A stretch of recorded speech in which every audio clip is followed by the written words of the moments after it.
سلام كما يتوعلو كبرات سماعتنا بهرميني ميديا نلو محامس عسرتو حادة قنبوز تدالو حدثرت زيناتات انه فلما قندنا تبتاتو فيليبيناويان سرحتنياتات كنكن تعنانا بها قرم كسوق قوقو كم زخولو تقاليتو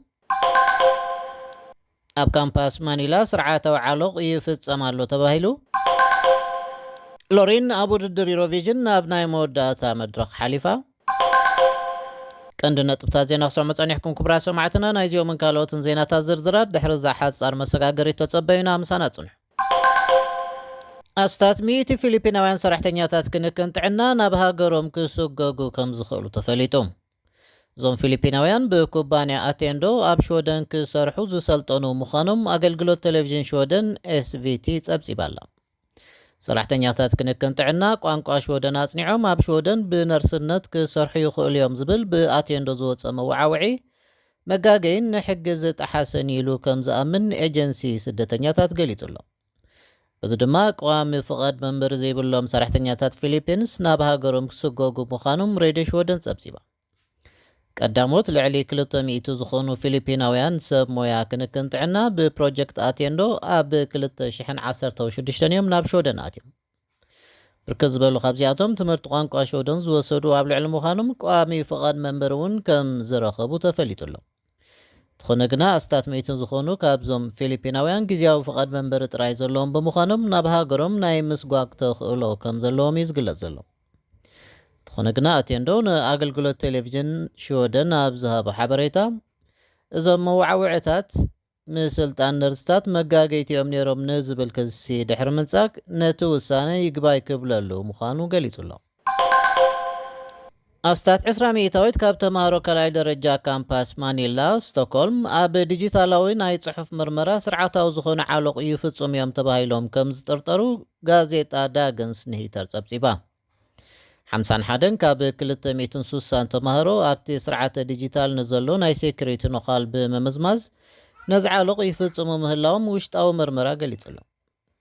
ሓደ መምህር ነዚ ኩነታት ኣመልኪቱ ነቲ ቤት ትምህርቲ ድሕሪ ምትሕስሳቡ ዝሓለፈ ሰሙን መርመራ ምክያዱ ሬድዮ ሾደን ጸብጺባ እዚ ካልኣይ ደረጃ ቤት ትምህርቲ ከምዚ ዝበለ ናይ ዓሎቕ ዝተቓልዐ ስርዓተ ዲጂታል ዘለዎ ምዃኑ ከም ዘሕዘኖ እዚ ተግባር ፈጺሙ ተቐባልነት ከም ዘይብሉን ርእሰ መምህርቲ ቤት ትምህርቲ ሮበርት መኒላ ገሊጹሎ ደቂ ሃብታማት ከምኡውን ደቂ ንጉሳዊ ቤተሰብ ሾደን ኣብ ደሴት ዩርጋደን ናብ ዝርከብ ካምፓስ ማኒላ ንትምህርቲ ከም ዝኸዱ ዝፍለጥ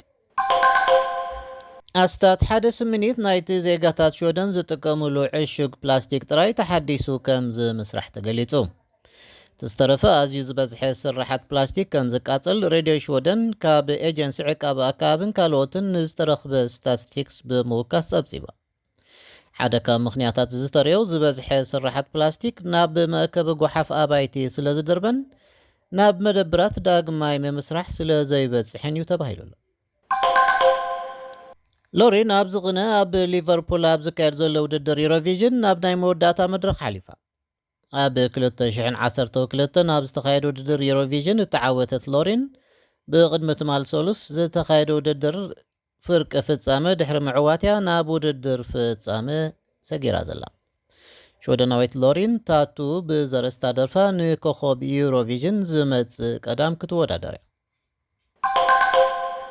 ምስ ሃርሜኒ ሚድያ ኹም ዘለኹም ክብራት ሰማዕትና ኣብ መወዳእታ ኣብ ዝሓለፈ ዓመት ህንዲ ካብ ሩስያ እትገብሮ ሸመታ ነዳዲ ብ10 ዕፅፊ ምዕባዩ ብመንግስቲ ዝውነን ባንክ ባሮዳ ገሊጹ በዚ ድማ ሳልሳይ ዝዓበየ ቁጠባ ኣህጉር እስያ ዝኾነት ህንዲ ድፍድፍ ነዳዲ ብምሽማት $5 ቢልዮን ክተድሕን ክኢላ ኣላ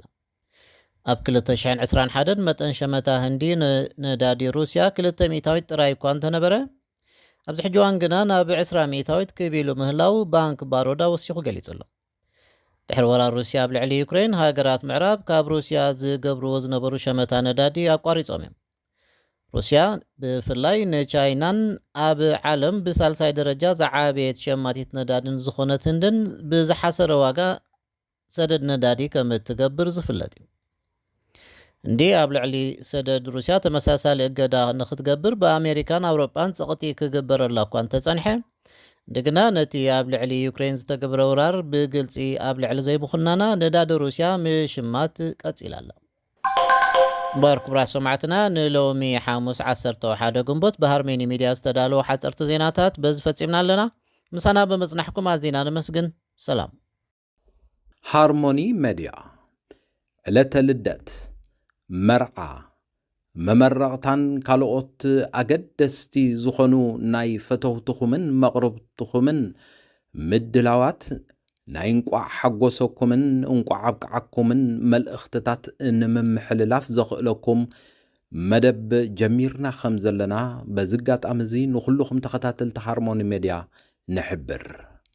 ንኹልኹም ፈተውትኹምን መቕረብትኹምን እንቋዕ ኣብቅዓኩም ንምባል ኣብ ትደሊሉ እዋን ሃርሞኒ ሚድያ ዕድል ከፊትልኩም ስለ ዘሎ ተጠቀምሉ።